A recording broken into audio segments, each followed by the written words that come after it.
कई बार हमारे जीवन में वैसा नहीं होता जैसा हम चाहते हैं। हमारी इच्छा के विरुद्ध चीजें हो जाती है। पर समय बीतने के साथ हमें एहसास होने लगता है कि जो बात हमें उस वक्त सही नहीं लग रही थी, उसी बात के लिए आज हम ईश्वर का धन्यवाद दे रहे होते हैं। तभी तो कहते हैं कि जो हुआ अच्छा ही हुआ, जो हो रहा है अच्छा ही हो रहा है, और जो होगा वह भी अच्छा ही होगा। एक बहुत ही प्यारी कहानी सुनाती हूँ। एक राजा का विशाल फलों का बगीचा था। उसमें तरह तरह के फल लगे हुए थे। उस बगीचे की देखभाल किसान और उसका परिवार किया करता था। किसान उस बगीचे से तैयार मीठे फल रोज शाम को राजा के लिए ले जाता था। एक दिन किसान ने बगीचे में आकर देखा कि नारियल, अमरूद, सेब, अंगूर, बेर सब पके हुए हैं। किसान सोचने लगा कि कौन से फल आज राजा के लिए लेकर जाऊं। न जाने उसके मन में क्या क्या विचार आए। उसने अंगूर की टोकरी भरी और राजा के लिए लेकर चल दिया।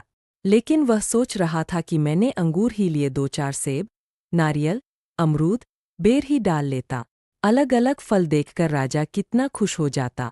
वह सोचते सोचते महल के बाहर पहुंच गया और उसने अंगूर से भरे टोकरे को राजा के सामने रख दिया और थोड़ी दूर जाकर बैठ गया।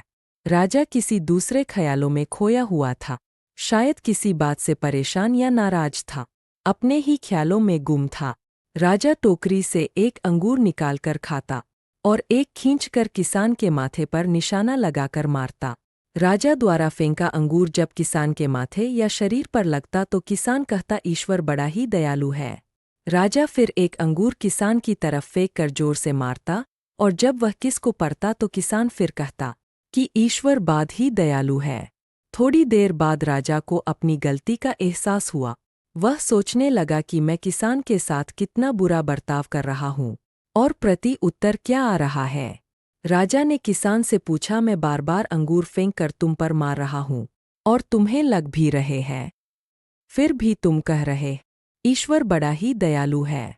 किसान ने बड़े भोलेपन से उत्तर दिया, महाराज, बाग में नारियल, सेब, अमरूद, बेर सब तैयार थे पर मैं अंगूर लाए। मैं वह सारे फल भी ला सकता था, पर ईश्वर की कृपा से ही मुझे यह भान हुआ कि मुझे अंगूर ही ले जाने चाहिए।